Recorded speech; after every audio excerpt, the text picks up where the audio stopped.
John Asloni here with the New York Video Game Critics Circle, and we're checking out PlayStation's fall event. It's going to be a good one. Follow me.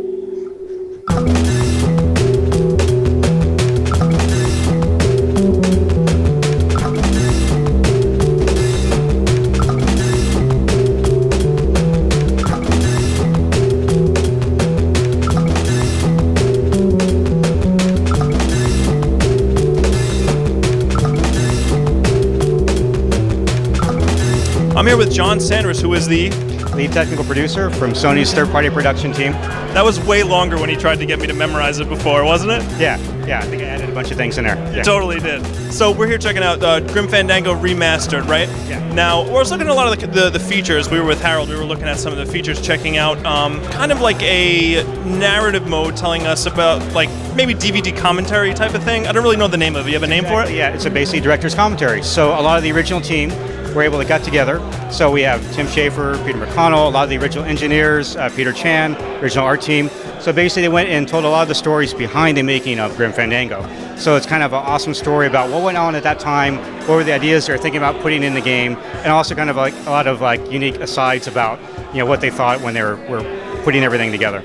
It looked really neat. It was a lot more insight into, I guess, the creative process in terms of making those characters. And it seemed like when you stacked between those two modes, you were bouncing back and forth between the remastered and the retro Grim Fandango, right? Is that just for like effect, taking you back, taking you behind the scenes? Well, basically, it's kind of a critical feature for them. They want everyone to be able to experience the game as it was when it came out, but also taking advantage of today's technology. To touch of the button, you can basically introduce things like the new renderer, so that they weren't able to do back then, where we have basically ambient occlusion, per pixel lighting, a lot of great new techniques that make the characters look almost identical or even better to the original rendered FMV scenes. Right. On the fly too, you're rendering, isn't that? Yeah. How long ago did Grim Fandango come out now? I can't even... 19 years. 19 years, and now on the fly we're changing rendering, and it's crazy. So, for someone, you can beat me up, but for someone who's not super privy to Grim Fandango, who isn't, I mean, there's like a cult fan club for Grim Fandango. It's huge. I mean, when you guys announced that this was coming out, I mean, there was cheers, So for someone who has never been into the series, you could beat me up. What does the remastered bring to the table for someone who's never had the Grim Fandango experience? I think it's an incredible story. It's someone's kind of journey through the afterlife, which you think would be perfect, but in fact it has all the dangers, or more so than when you were alive, where this is kind of seedy crime element. It's very much a noir thriller set in the afterlife, so you can have that fun journey and experience it and find out what people loved about it, and experience it in a new way, which kind of more fits in with what you would expect from a game today. But also, for the purists, you have that original game, right. Everything, even as Tim says, the original tank controls are right there, so you can go and control as he intended it to be in the game. So you're retaining everything that kept it lovable in the first place, which, I mean, obviously that's a goal. You don't want to botch a reboot, even though this is not. This is the same. It's a remaster. Yeah. So thank you very much for taking the time to talk to me. I'm actually probably going to try the game now. I promise. I probably sound really ignorant, right? It's fun to jump in. I mean, I think it's a great experience. I mean, for me, I think, my memory's a bit fuzzy, so it's been awesome to go back in and jump in and find those things that you love and have that experience, and then be able to go behind that to hear what people thought about when they were making it and have that director's commentary. And there's going to be a lot of other special things coming for those people who love the original. You'll find some new stuff in there. So what's cool is I can play it and then right away do the commentary. I don't have to wait 19 years, right? Yeah, exactly. Yeah. Right, thanks so much for talking to us today. Appreciate it. Thank you.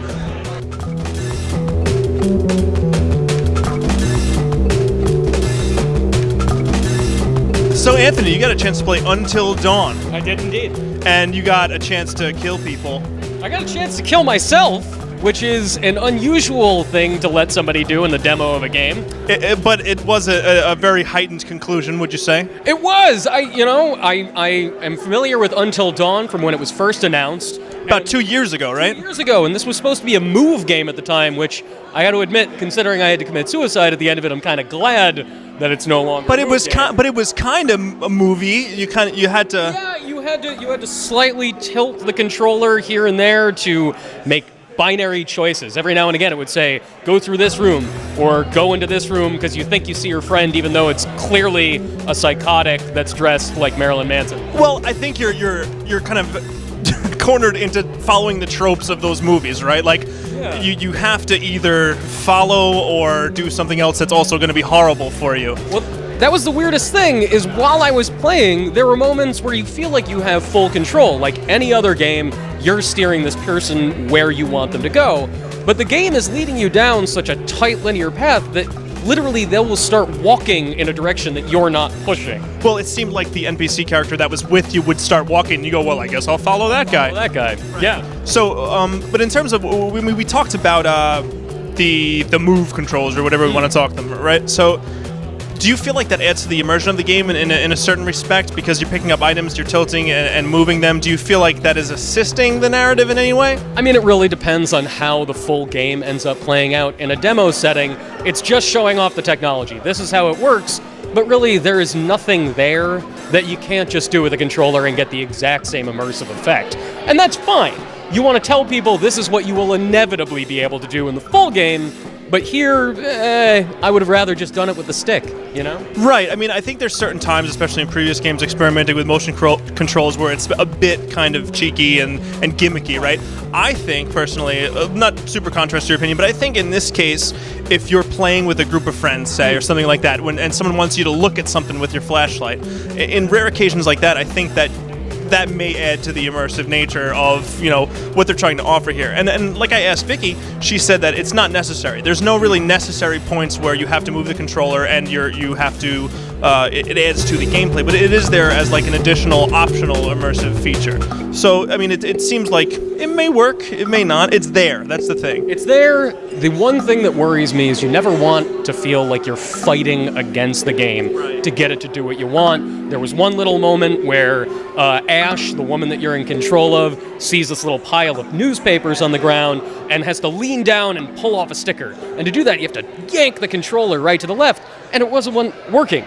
And I'm sitting there yanking my hands to the left, and she's not doing anything to mimic it on screen. That sounds like a bad setup for a joke. So there I am, yanking my hands to the left, and she's not doing anything. Get out of here!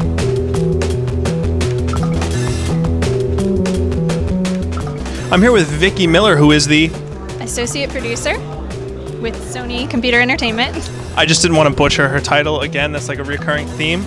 So I got a chance to play Until Dawn for about, I don't know, maybe it was like a 15-20 minute demo, and it takes place somewhere in the middle of the game. And the one thing that I'm very curious about, that obviously plays a huge role in playing this game, is agency, is the player's agency to make decisions, to take you through that kind of, you know, I would say this is a horror movie type Saw, Cabin in the Woods type thing.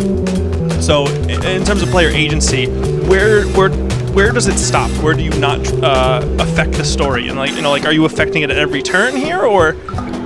Well, Until Dawn is very heavily narrative based, and it takes place over the course of one evening. So your decisions during that evening or night determine the outcome of who lives until dawn. So you play as 8 different characters over the course of the night, and all 8 can survive, all 8 can die, any combination thereof. And once a character dies, they're dead. You can only keep playing through the story. So I got a chance to play one of the female characters, who is... you played as Ashley.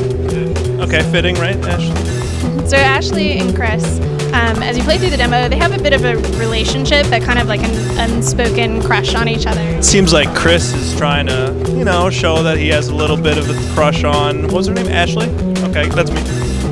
So, depending on the choices you made in their conversation, you can either help bring their relationship closer together or draw them further apart. And all of those small decisions, along with bigger decisions, like at the end, you know, you have to make that decision. Do you choose Chris or do you choose Ashley? It's been an iterative process, I assume, right? So from the beginning of development, from idea to where we are now with, you know, a pretty sizable demo, it was about 20 minutes. How has that process been, bringing it to where it is now? The game's gone through a lot of changes. As you may know, it started off as PS3, it started off as a Move title, but the team really wanted to make it more mature, and so they kind of went back to the drawing board and thought about what kind of game do we want to make, and they focused on, as you've been talking about, the player agency and decisions. So they're creating an experience where normally when you're watching a horror film, and you're like, no, don't go outside by yourself. Like in this one, you can actually make that decision to say, no, I'm not going to go outside by myself. And you get to see how that affects the story. Right, it's like when you're watching a movie and you're like, oh, what are you, ridiculous, don't follow, take a shower, what are you kidding me? But then you can choose to take a shower or not, right? Never take a shower by yourself. No way, I definitely wouldn't. Take the scissors with you though, right? Take the scissors, don't take a shower. Just don't go to a cabin in the woods, guys, come on. Don't tell us all the right and wrong decisions to make. We have to make mistakes on our own, right? Yeah. Thank you so much, I appreciate you taking the time. Thanks a lot, Vicky. Thanks.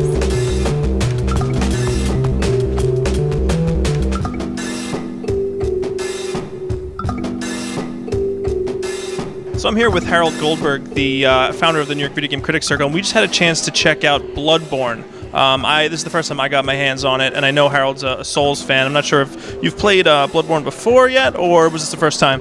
I had a walkthrough at E3, and it was, what I primarily found out at E3 is that they don't want to talk story at all. There's not much story they can talk about. Right. Essentially what they're telling us is that it is from Software, and it's going to be as cool as Demon's Souls.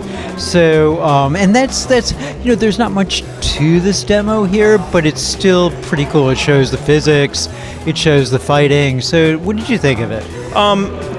Being that you said it's from Software, I mean a certain something comes with that, right? It's supposed to be the spiritual successor to the Soulsian series, right?